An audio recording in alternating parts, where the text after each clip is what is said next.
Bem-vindos à Vida Macro. Hoje vamos estar à conversa com Pedro Norton de Matos, o impulsionador do Greenfest. É formado em Organização e Gestão de Empresas, mas nem sempre o pensamento cartesiano pautou a sua vida. Bem-vindo, Pedro Norton de Matos. Muito obrigado. Muito obrigada por aceitar estar à conversa hoje com a Vida Macro. Apesar da sua formação, apesar da sua licenciatura, a verdade é que há 3 palavras que o definem: sustentabilidade, empreendedorismo e as soft skills. São sobretudo conceitos, são sobretudo comportamentos e tem a ver com, se quisermos, um triângulo, que é um triângulo equilátero, portanto tem 3 lados e 3 ângulos iguais, portanto não poria aqui uma prioridade de umas em relação às outras, e há uma interdependência entre estas 3 áreas, estes 3 conceitos. Se quisermos, a sustentabilidade como um modelo de desenvolvimento, nos pilares ambiental, social, económico e cultural, a área do empreendedorismo, sobretudo na perspectiva de atitude empreendedora, porque se pode ser empreendedor por conta de outrem, que é o chamado entrepreneurship, e portanto é mais uma questão de proatividade, uma questão de pôr em causa, num sentido positivo, tentando fazer melhor. E depois o tema das soft skills é algo que sempre me apaixonou, mas que nos últimos anos, diria na última década, tenho-me dedicado particularmente a essa área, depois de ter andado tantos anos a gerir, digamos assim, mais hard skills e também pessoas, mas a perceber que o mais importante na gestão é precisamente o lado do capital humano, da gestão das pessoas. E aí é que entram as soft skills, aí é que entram os aspectos comportamentais e a mudança e a gestão da mudança como desafio. E a sua passagem por variedíssimas empresas levou de facto a estar desperto para as soft skills? Começou por dizer no início, portanto, a questão cartesiana e muitas vezes está associado ao perfil de um gestor. E eu, de alguma forma, também tive o meu lado, ou o meu pendor mais cartesiano, mas percebi, e a vida ensinou-me, que claramente nós tomamos decisões com a cabeça, com o coração e com o aparelho digestivo. E, portanto, aquele chamado gut feeling existe mesmo. Aliás, na medicina tradicional chinesa, os intestinos, o aparelho digestivo, é o segundo cérebro. E, portanto, e hoje em dia, cientistas, neurocientistas, como o António Damasio, fazem já uma ligação muito direta entre, de facto, o cérebro e a parte do aparelho digestivo. Não é possível separar as emoções da área racional e da área da intuição ou do gut feeling. Portanto, isto está tudo ligado. E as empresas estão cada vez mais despertas para essas temáticas? Eu diria que há uma maior sensibilidade, tem sentido ao longo dos anos, até se vê na própria função de recursos humanos. Se quisermos, historicamente, os recursos humanos era gestão do pessoal e quase que era a parte administrativa, back-office, da gestão dos salários. Depois evoluiu para a gestão, digamos, de recursos humanos, para, nos últimos anos, e a tendência é crescente, de dar uma importância muito grande, de facto, às pessoas, ao capital humano, e pô-las no centro da estratégia, percebendo que as pessoas fazem a diferença e que uma pessoa motivada à nossa vontade move montanhas, e que também sabemos, até por experiência própria, quando não estamos motivados ou estamos desmotivados, que a nossa energia fica cativa, fica refém. E, portanto, eu diria que o capital humano, e traduzido então na questão das soft skills, nas questões comportamentais, é decisivo e num mundo em tão acelerada mudança, vertiginosa mudança, assume uma cada vez maior importância. A questão como a escuta ativa, a comunicação assertiva, a relação interpessoal, tudo isto são atributos que o feedback, o dar feedback e o receber feedback, numa estrutura organizacional que cada vez é mais, e num mundo global em que se exige, requer cooperação, solidariedade, comunidade, e há ferramentas até na tecnologia que permitem tudo isso. Então, o capital humano neste momento é principal, diria, eixo de desenvolvimento, digamos, de uma organização ou de uma comunidade. Estas 3 palavras assumiram particular importância na sua vida nos últimos 10 anos, mas a verdade é que quando estava na universidade já tinha um interesse nestas temáticas e frequentou cadeiras relacionadas com elas. Sem dúvida. Repare, é curioso e quase paradoxal porque eu estudei Organização e Gestão de Empresas e no meu tempo de universidade a cadeira, por exemplo, de Informática era uma cadeira optativa. Portanto, imagine as voltas que o mundo deu para que hoje em dia é incontornável o tema da informática ou da tecnologia, hoje em dia até a informática e telecomunicações, portanto, que estão integradas, e é o mundo da economia digital e da economia dos algoritmos, etc, etc. Mas então, voltando, de facto, ao meu tempo da universidade, entre opções, em várias opções de cadeiras optativas, havia a psicologia social, a psicossociologia das organizações, e foram cadeiras que eu efetivamente escolhi porque já tinha um interesse grande, uma curiosidade e um interesse grande nessas áreas e nessas temáticas. E deram boas bases para, na minha carreira de gestão, diria, ser esse gestor com preocupações holísticas, sistémicas, e, portanto, nesse aspecto, eu diria que valorizei sempre, mas foi uma valorização crescente ao longo da carreira. A sustentabilidade também é muito valorizada por si, não é por acaso que é o impulsionador do Green Fest, que em 2018 já vai celebrar a 11ª edição, já lá vão 11 anos. Como é que surgiu esta ideia? De facto, o tema da sustentabilidade, sobretudo entendida no sentido lato, porque começa por ser difícil a definição de sustentabilidade, mas se quisermos dizer que é um compromisso intergeracional, a forma como nós recebemos o mundo pelos nossos antepassados e a forma como deixamos em termos de legado para os vindouros, para os nossos filhos, para os nossos netos, para os nossos bisnetos, se os tivermos. Esse é o conceito da sustentabilidade, assente em pilares como o ambiente, como a área social, como a área económica e como a área cultural. Então perceber que tudo isto está interligado, portanto é interdependente, é como se fosse, portanto, um banco ou uma cadeira em que se lhe tirar, imagino uma cadeira de 4 pilares, se lhe tira o balanço, o equilíbrio de todo o conjunto é posto em causa. E aqui também na sustentabilidade e no conceito é isso. O Green Fest aparece de facto como um projeto que procura agregar boas práticas que sejam inspiradoras, que sejam contagiantes. Nós não somos nem juiz nem entidade certificadora, mas procuramos chamar e criar condições para que projetos das mais diferentes áreas e que a sustentabilidade com as suas mais diversas expressões, e pode ser conferências, como pode ser teatro, música, stand-up comedy, e então criámos um evento que tem vindo a ser consagrado como o maior evento no país. E então neste ano fazemos o 11º no Estoril, em outubro, 11 a 14. E a novidade? E fazemos a novidade que é em Braga, de 1 a 3 de junho. Fazemos então o primeiro Green Fest de Braga e a ideia será também para a frente criar, digamos, um primeiro semestre, o ser em Braga e, portanto, o polarizar a zona norte, embora seja um evento universal, nacional e internacional, e no segundo semestre fazê-lo no Estoril, onde há esta história e esta tradição. Temos sempre países convidados, por exemplo, neste ano temos a Noruega e a Suécia como países convidados, para além, enfim, do prestígio que dão a estarmos associados a países que têm, efetivamente, muito boas práticas, trazem também, contribuem trazendo oradores de diferentes áreas, reputados oradores, e, portanto, é sempre um ambiente e um clima festa, por um lado, daí Green Fest, mas o green, lá dentro do green também está o azul, portanto está o planeta, está a terra, está o mar, estão as pessoas, e então é um projeto que me apaixono muito por ele e que me faz brilhar os olhos. Porquê Braga? Isso tem a ver com a sua mudança de vida, ou seja, ter-se mudado para o norte do país? Não só.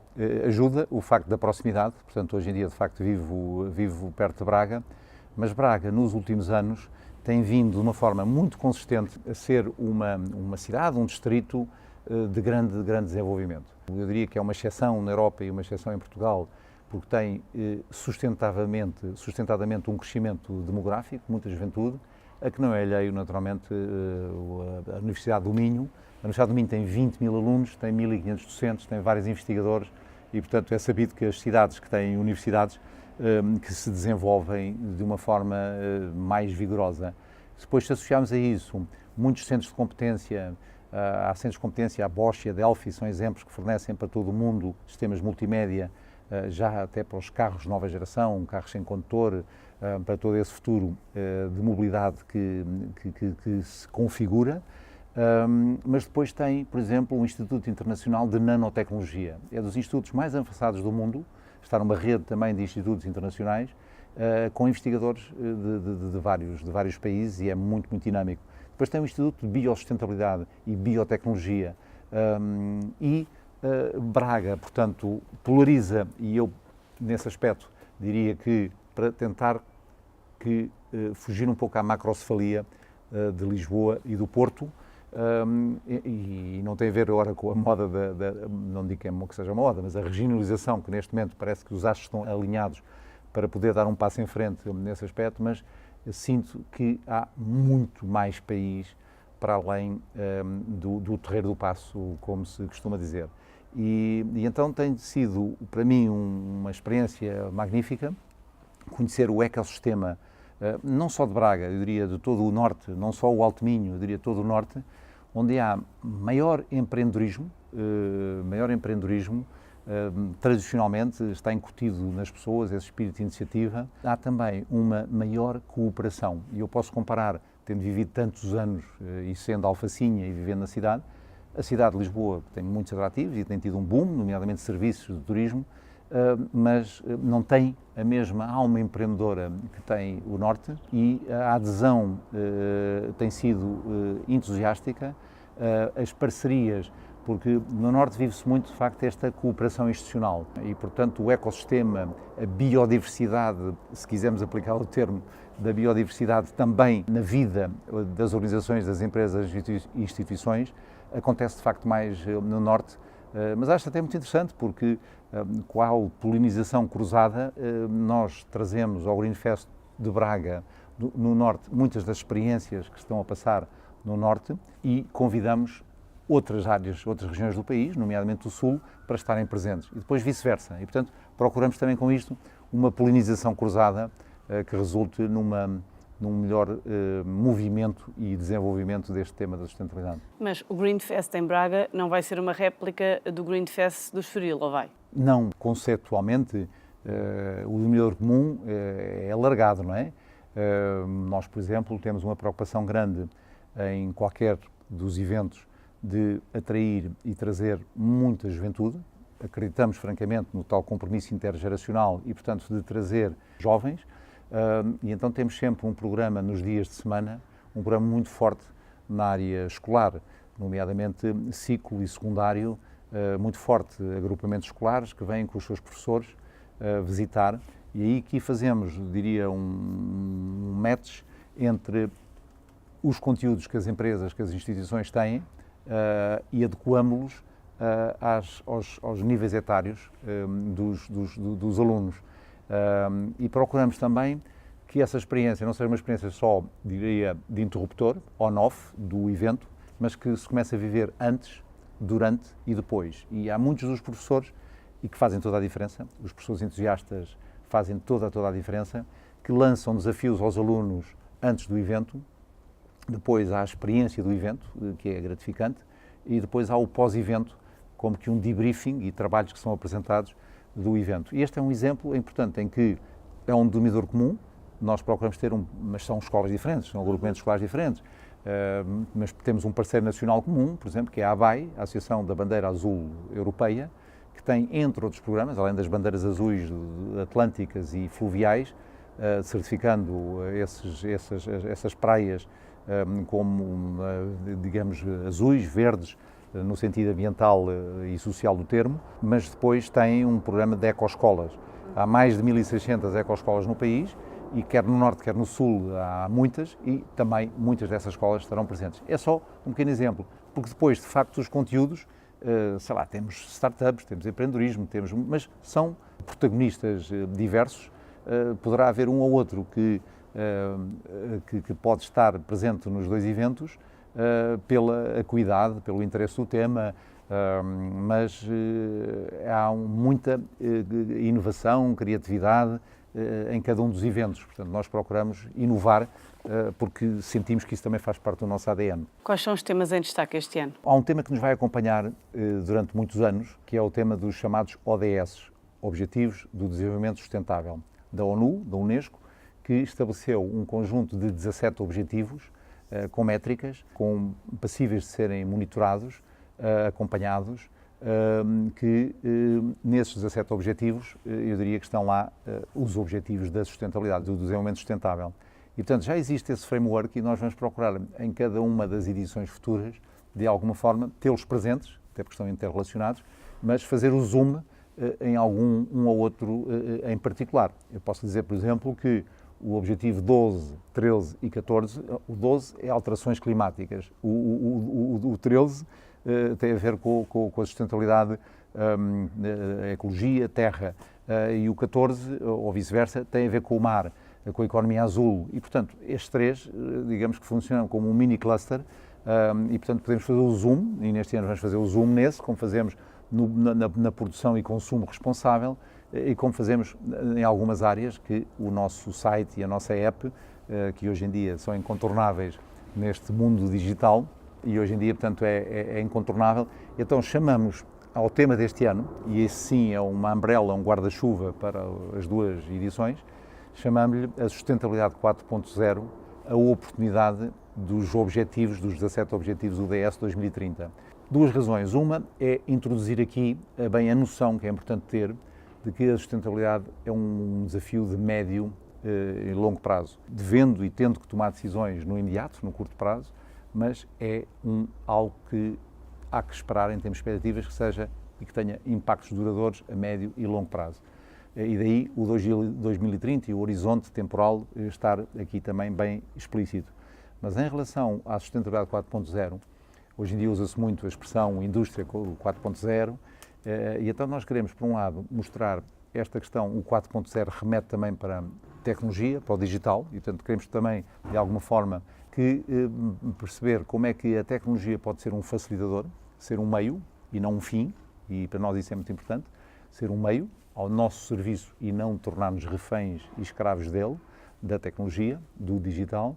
E, por outro lado, é uma resposta também, eu senti-me pessoalmente interpelado e institucionalmente pelo Sr. Presidente da República, quando recentemente, numa conferência da COTEC, do quadro da Indústria 4.0, referia que era importante ter uma sociedade 4.0, era importante ter uma economia social 4.0, era importante ter uma política e políticos 4.0 e, creio que numa ou noutra dimensão, até referiu que se calhar estamos no 2.0, ou seja, mostrou que havia assimetrias e que, acho que de uma forma muito eloquente, mostrou que há que ter um crescimento e um desenvolvimento equilibrado e não termos uma tecnologia, como hoje em dia se fala muito às vezes nas smart cities, e eu acrescento sempre, as smart cities necessitam de smart citizens e de happy citizens. E só assim é que faz sentido, não é? A tecnologia ao nosso serviço. Então eu senti-me interpelado e este Sustentabilidade 4.0, com a umbrella, mas enquadrado com os objetivos de 2030, é precisamente por estas razões de perceber que é um caminho que se faz caminhando e é um caminho que a sociedade, eu diria, tem que fazer e deve fazer, porque se a ambição e o sonho é ter uma sociedade mais equilibrada, mais justa, e que as pessoas sejam mais felizes ou que se sintam mais felizes, o cumprimento dos objetivos ou a aproximação aos objetivos, acho que é um meio para lá chegarmos. Já temos o Estoril, este ano vai também haver em Braga. Que outras cidades seguirão? Eu gostaria que o modelo para a frente fosse este que temos em 2018, ou seja, primeiro semestre Braga e a Zona Norte, segundo semestre Estoril e a Zona Sul, sendo ambos universais e internacionais, mas ter este cunho de polarizar o Norte e polarizar o Sul em redor deste projeto. O que não invalida, e posso dar o exemplo, agora para Braga, que é já em junho, que para além de Cascais estar presente, e a Câmara de Cascais, estão, eu vou falar só de algumas, Idanha Nova, como está Alcanena. E, portanto, nós procuramos dar voz, e há muitos outros e fantásticos exemplos pelo país, de boas práticas no domínio da sustentabilidade. E nós pretendemos fomentar e ampliar, dar eco a estas experiências que se passam pelo país e também internacionais no Green Fest, que acaba por ser uma grande mesa redonda que acolhe esse tipo de projetos. Não invalida também que possamos fazer uma ou outra, mas já não será, portanto, um Green Fest com a duração, pelo que implica também de logística e de produção, mas podemos fazer em algumas cidades, poder fazer ações, conferências, encontros, ateliês, workshops e com as questões práticas, e que podemos fazê-lo no nosso calendário. Mas Os dois focos serão estes que eu referi, Braga e Estoril. Olhando para trás, que balanço é que faz destes 11 anos de Greenfest? É um balanço, para já, desde logo, muito gratificante em termos pessoais e institucionais.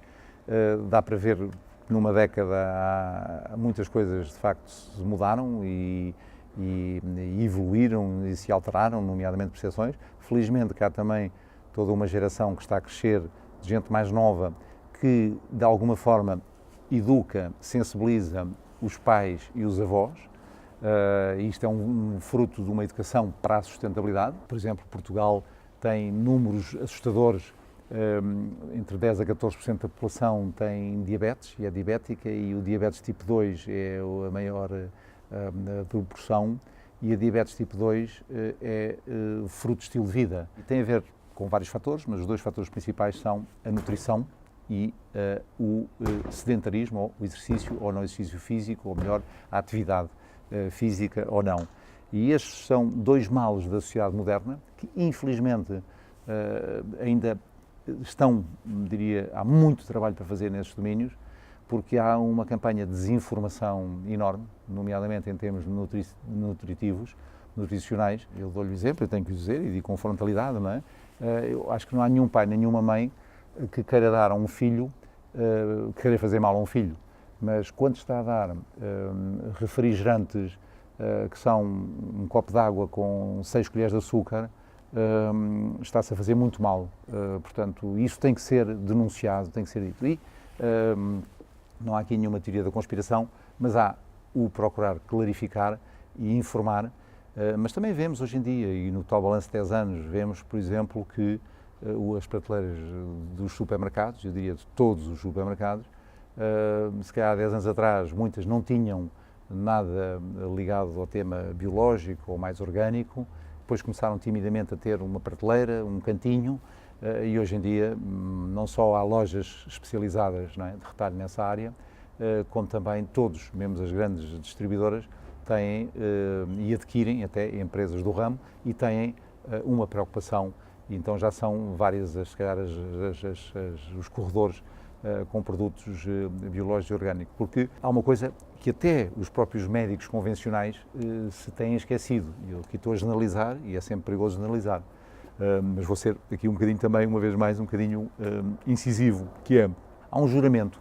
O pai da medicina é o Hipócrates, antes de Cristo, e que tinha uma máxima que é conhecida, de que o alimento seja o teu remédio, que o remédio seja o teu alimento. Ora bem, a medicina convencional foi-se afastando desta máxima ao ponto de haver muitos e muitos médicos que pouco percebem e pouco valorizam o aspecto da nutrição. E nós somos o que comemos. E depois há outros aspectos, também há lotaria genética, também há várias coisas, mas e depois há agressões do ambiente e poluições, etc. Mas, fundamentalmente, uma área que é uma variável gerível por cada um de nós e pelas comunidades, é a variável da alimentação.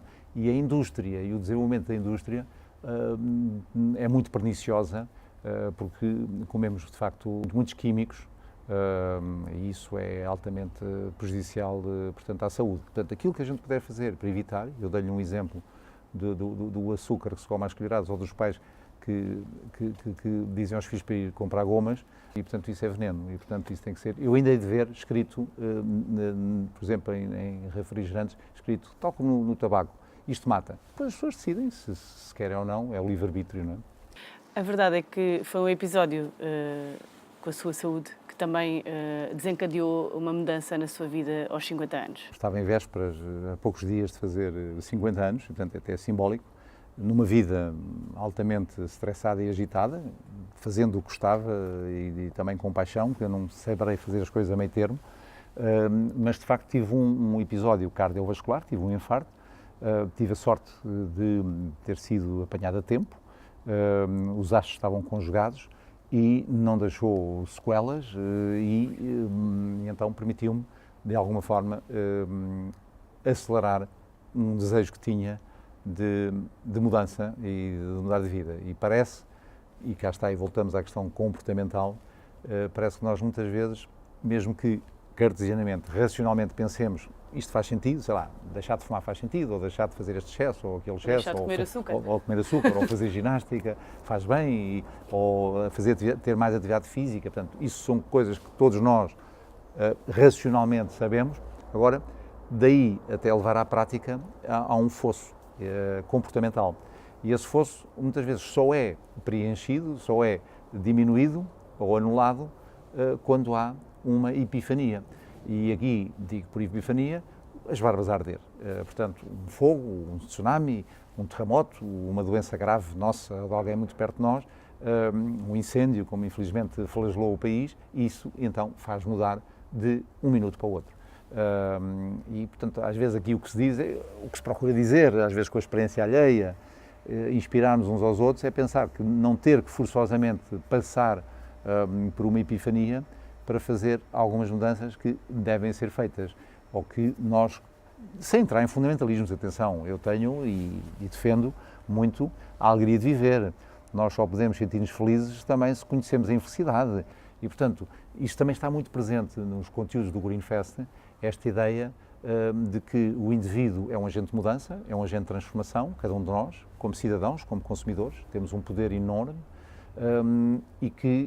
mas podemos também, com e através dos outros, trabalhar o nós coletivo, nós comunidade. E, portanto, nós procuramos sempre muito esta associação do eu solitário que parte para o nós solidário.